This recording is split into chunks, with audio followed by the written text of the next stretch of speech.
Théophile Obenga est un linguiste et historien congolais. Spécialiste de l'Égypte ancienne, disciple de son illustre collègue sénégalais Cheikh Anta Diop, il est l'un des premiers chercheurs africains à déchiffrer couramment les hiéroglyphes et à maîtriser le copte, dérivé de la langue des pharaons. Il a mis en évidence leur parenté avec plusieurs familles de langues africaines. Le professeur Obenga, désormais installé à Brazzaville, a enseigné les civilisations africaines à San Francisco et dirigé le Centre international des civilisations bantoues, le CICIBA, à Libreville.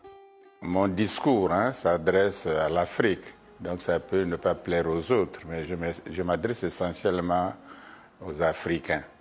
Vous dites la domination blanche, c'est-à-dire ils ont dominé les Noirs, c'est une affaire de race. Je ne crois pas tout à fait que ça soit exact. Ce n'est pas les Blancs comme tels qui ont envahi l'Afrique noire.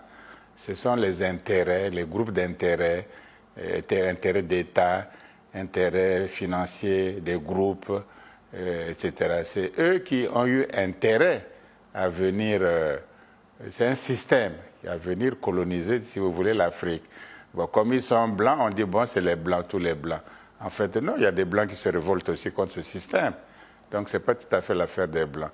L'Europe, à part le charbon, ils n'ont rien dans leur sous-sol, absolument rien du tout. Ni cuivre, ni diamant, ni or, ni fer, ni uranium, ni tungstène, ni colbate, il n'y a strictement rien. Bon, ils ont cassé leur forêt depuis le Moyen-Âge. Ils n'ont presque plus de forêt, de bois. Alors, du coup, ils viennent, soit en Amazonie, casser la forêt, soit sur le continent africain, casser la forêt, tuer les éléphants, prendre de l'or, du diamant. Ils sont les premiers producteurs du diamant au monde, à Anvers, alors qu'il n'y a même pas un seul grain de diamant en Belgique. Anvers devient la capitale du diamant. Ils prennent ça en Afrique. Et comme ils avaient une certaine supériorité technique, bon, ils ont dominé. Et quand vous subissez ça un siècle entier, si vous ajoutez encore l'apartheid, et avant, il faut ajouter au moins 6 siècles d'esclavage, des millions et des millions, au moins 500 millions d'Africains sont partis en esclavage dans le Nouveau Monde, soi-disant. Alors, vous comprenez que l'Afrique était complètement déstructurée, complètement détruite, complètement. Et il faut féliciter les Africains qui, en un siècle, ont rattrapé quand même. Nous sommes nombreux maintenant, on occupe l'espace, et dans 20 ans, peut-être, on sera peut-être 1 milliard et quelques. Donc, on a quand même, on n'est pas éliminé. Parce qu'on peut être éliminé. Les Indiens ont été éliminés en Amérique du Nord. Ils vivent dans les réserves aujourd'hui, dans un pays de démocratie. Ils vivent dans les réserves. Donc, on les a éliminés, on les a écartés de la richesse nationale du pays, etc. On les a écartés. La même chose en Amérique latine, c'est les Espagnols, les Portugais qui dirigent là-bas. L'Espagne n'a rien, le Portugal n'a rien, mais là-bas, ils sont tout riches. Ils ont éliminé, tué tous les Indiens, les mettre dans les forêts, les réserves. C'est ça la violence de l'histoire de l'Occident, une violence extraordinaire. Les conséquences sont énormes parce que d'abord, c'est l'être humain qu'il faut détruire. Quand vous détruisez l'être humain, vous lui créez des réflexes. Aujourd'hui, nous avons des réflexes. Imaginez-vous, voilà la différence. Est-ce que le président Kwame Nkrumah peut prendre l'argent de l'Union européenne pour financer l'Union africaine? C'est impossible. Sankara ne peut pas le faire, Lumumba ne peut pas le faire, Sékou Touré ne peut pas le faire. Aujourd'hui, on le fait. Donc l'Europe continue à dominer. Comment voulez-vous, comme si l'Union européenne payait une union asiatique? C'est comme si l'Union européenne payait une association américaine. Comme si l'Union européenne payait une association, je ne sais pas, ils ne payent même pas la Grèce. Et ils viennent, vous payez l'Union africaine. Mais ça, c'est le plus grand crime. La même chose, quel est le pays du monde qui était malheureux, arriéré, pas développé, et la Banque mondiale, le FMI sont venus pour le développer. Aucun pays. Et puis, on fait semblant de mettre quelques Africains dans ces structures pour les envoyer en Afrique. Pour que la Banque mondiale, le FMI, n'envoie pas les Africains qui travaillent là-bas en Chine, ou en Corée, ou en Indonésie, ou en Afghanistan, ou en Australie. Pourquoi ils n'envoient pas? Parce que c'est la colonisation. Et puis ces Noirs sont certes compétents, mais ils appartiennent à un système qui détruit l'Afrique. Comme si pendant l'esclavage, un autre noir peut surveiller les noirs esclaves sur la plantation. Il n'est pas moins esclave, hein, même s'il surveille. Donc les Africains qui travaillent dans les banques mondiales, ils sont esclaves comme nous. Ils sont aussi colonisés, c'est les illusions simplement. C'est ça le problème. Donc on a détruit la confiance. On a créé des réflexes de subordination, des réflexes de besoin de maître. L'esclave a toujours besoin du maître, il ne peut pas être libre. Et on leur donne le pays, ils viennent, on fait les accords, on fait ceci, ils font ce qu'ils font, c'est pire même qu'avant. Ils font des programmes d'ajustement structurel, ils viennent dire voilà, on va vous faire vos programmes, on va vous financer, on va vous endetter. Et c'est comme que les pays ont été d'abord colonisés, voyez-vous, donc quand même esclaves, colonisés, et aujourd'hui, c'est les pays les plus pauvres. Aujourd'hui, tu crois que Kwame Nkrumah serait au pouvoir et il aurait regardé le Mozambique, l'Afrique australe dans l'inondation sans réagir? Le président LCC, il est président de l'Union africaine, il ne réagit pas. Hein? Aucun pays africain ne réagit. Et c'est des 700 000 personnes qui meurent. Et on ne sait pas. Si c'était, par exemple, aux États-Unis, même les Noirs auraient contribué pour donner l'argent là-bas. Si c'était au Canada, les Noirs auraient contribué pour donner l'argent. Mais leurs propres frères meurent là.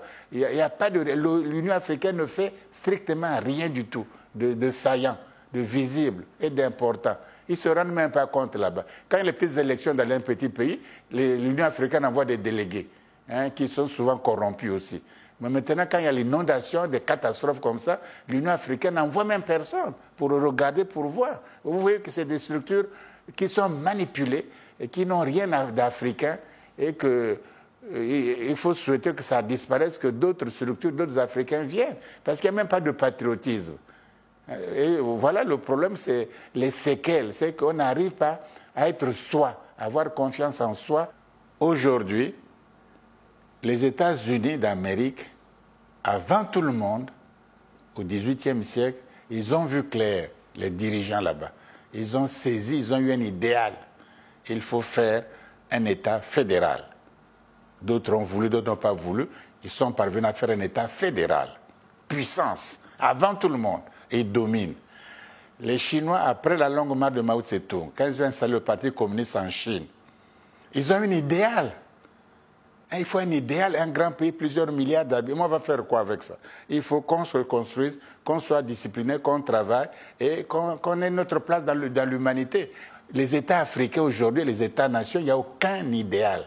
On fait la santé, on fait l'école, on fait quelques routes, on fait le... Mais quel est l'idéal de ça? Quel est l'idéal? Il n'y a pas d'idéal. Et quand il n'y a pas d'idéal, vous ne pouvez pas avancer. Vous tournez en rond, vous faites les élections, vous changez les constitutions, on vous applaudit, vous tournez en rond les partis politiques, on met en prison, on libère, on fait ceci, on fait des alliances. Ça ne va pas loin, ça ne va pas loin, ça ne dégage pas les énergies d'une nation, les énergies d'un pays, ça ne dégage pas. Tu vois, parce que il n'y a pas d'idéal. Il faut un idéal pour se développer. L'idéal de l'Afrique, c'est avoir un gouvernement continental, fédéral. C'est ça qui va sauver. Le pays est grand maintenant. Les États-Unis sont grands. Ils contrôlent même l'Amérique latine, le Canada, le Mexique, tout ça. Ils sont puissants. Ils contrôlent même l'Europe parce qu'ils ont l'Alliance Atlantique, etc. Et Trump, quand il parle, tout le monde panique. Hein. Quand il dit nous commercer avec l'Iran, celui qui va faire avec l'Iran, il boycotte. Ils ne vont pas, ils ont peur. Parce que les États-Unis en parlent. Ils sont puissants.